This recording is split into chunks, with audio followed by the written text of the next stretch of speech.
I'm always looking for ways to streamline my hobbying, and I want to think about the ever popular zenithal highlight and how we can improve it.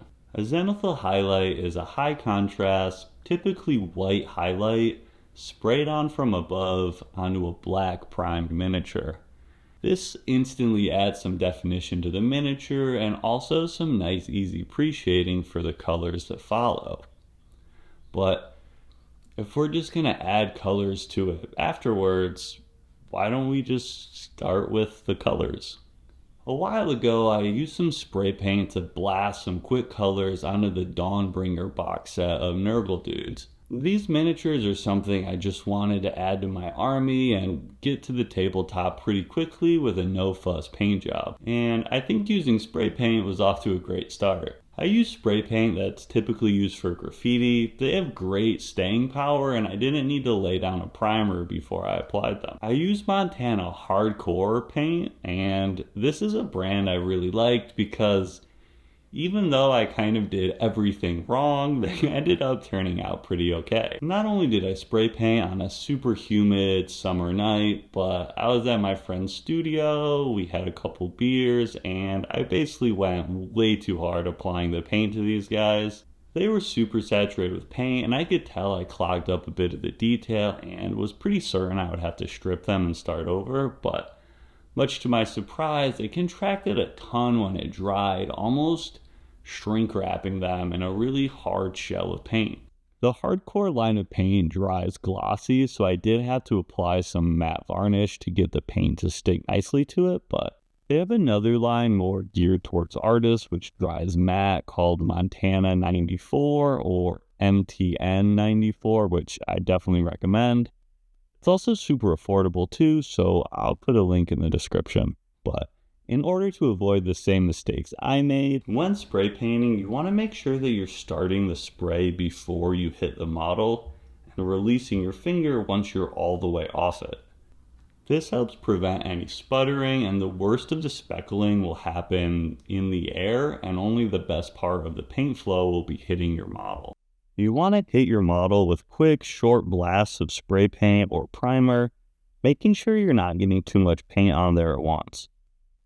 Instead, just doing these short whips across the miniature, on and off, until you've got good coverage, and then moving on to a different section. The worst thing you can do is just aim the can right at the model, press down the button, dousing your model with paint, and flooding a lot of the detail. Before moving on to the painting section though, I want to say a huge thank you to my friend Josh, not only for letting me use his studio and his spray paint, for which this video is even possible, but also for just being one of the coolest guys I know. So, thanks dude.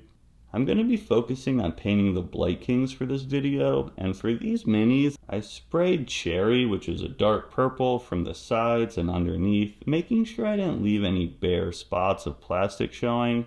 And then I came in with a malva, which is like a lilac color, and sprayed that down from above at about a 60-degree angle, dusting some of that lighter color on there and establishing a gradient. And then I gave everyone a blast from directly above to really set the color on there. I really like this color gradient. It has some dark rich shadows and then a nice bright color. This is a nice super saturated base coat, and we'll be able to put some thin layers on top, quickly establishing value and also tying them all together with a cohesive color palette, thanks to this base coat showing through. When applying the paint, I'm going to be avoiding the deepest shadows, instead allowing that dark purple cherry color to shine through. Instead, I'll be focusing on hitting the lighter color and feathering the paint, fading it into the shadows, allowing those super rich cherry tones to shine through, giving the model a really dramatic look that'll still be full of color. The first color I applied was a thinned down dried bark over all the wood, leather straps, and horns or teeth. Having it watered down lets it fall away from the edges and also go over transparently, allowing the previous spray paint layer to shine through and do a lot of the work in creating contrast. For the metallics, I want to create a bronze look, so I'm hitting them with a glaze of charred brown, pulling it away from the light areas tinting the surface, and then barely going into the dark areas to make a nice gradient. I make sure there's only a small amount on my brush so I can avoid pooling, and apply only a thin layer over the armor and other metallic areas.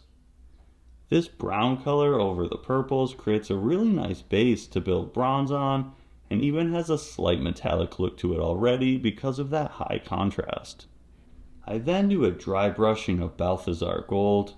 Using this as a highlight, I focus on the lighter parts of the metals and catch the edges, giving the whole area a metallic sheen, but also letting that nice purple-brown gradient shine through, giving our bronze a bunch of color and creating something very cool. Once the dry brushing is done, I go back in with a typical brush and apply the Balthazar gold to pick out details like all the little rivets and do some extreme highlights. For the flesh, I use a pastel emerald acrylic wash, but mostly just for the color, as I think any type of paint would do. I wanted something high contrast, and this light green color plays really well over the purples. I take a small amount on my brush and apply it right to the highlights for some stark colors, and then I start feathering it out into the shadows until I'm doing something not too dissimilar from dry brushing. I think the Blightkings are already looking great, with just a couple colors thrown down, most of the models painted, and I think they're looking super stylized and cool. The high contrast and color palette is working really hard, and I'm really excited about how this colorful zenithal highlight is working out. To help add variety and smooth out the flesh, I'm going to be creating a glaze with magenta acrylic wash. Since this is a gouache, even when heavily watered down, it's still super saturated and has a ton of staining power. It'll add color to something as soon as it's added, so I'm trying to be intentional and only add it to the recesses of the flesh, and then at the meeting points of that emerald green and the dark shadows, blending them together. I then take some of my emerald green to touch up some of the areas and create a nice vivid green again. I also add this magenta glaze to areas like the tentacles and spider arms, creating a nice gradient and breaking up the color a bit for some visual interest. I then took light pink and dry brushed some highlights onto those nurgly organic parts, and also gave the cloth a splash of color, and then also doing some standard brushwork to pick out some highlights. Then I added in some white to dried bark and used it to create highlights on all those leather and horn bits that got a base coat of dried bark. I also added a little more white to that mix and took care of all those various skulls hanging from their armor. I found that Warlord Purple and NATO Black in a 50-50 mix makes a pretty decent color match to that dark cherry color, so I watered this down and used it to fill in some of the pop marks on the armor that got a little too much brown paint on them, and helped to break up those large sections. I also added it to any areas where there was too much flat color, such as glazing some onto the axe blade to add some contrast. I also added this color to the bases, as I figured if it was going to be the main shadow color, there should at least be a hint of it on the base. Then I added some texture paste and put some thinned down NATO Black over the entire base, letting there be a bit of color variety showing through. Once that was dry, I dry brushed on some NATO Black with white added to it for a quick highlight. These base rims got a bit gunked up from the spray paint, so I had some texture to remove before painting it. I put some isopropyl alcohol onto a cotton swab and rubbed it on. I could have gotten it off with just this and some persistence, but I also utilized my X-Acto knife and a sanding stick to remove the softened paint. I didn't fuss too much over this, just removing the bulk of the texture and then giving the rims a solid coat of NATO Black. As the last touch, I added some white static grass, evoking a feeling of winter, tying into that palette skin of theirs, and also looking a bit like mold. I'm super happy with these guys, and they look just great on the tabletop. Not only was this a super effective and quick way to paint, but also super fun, and I really enjoyed myself.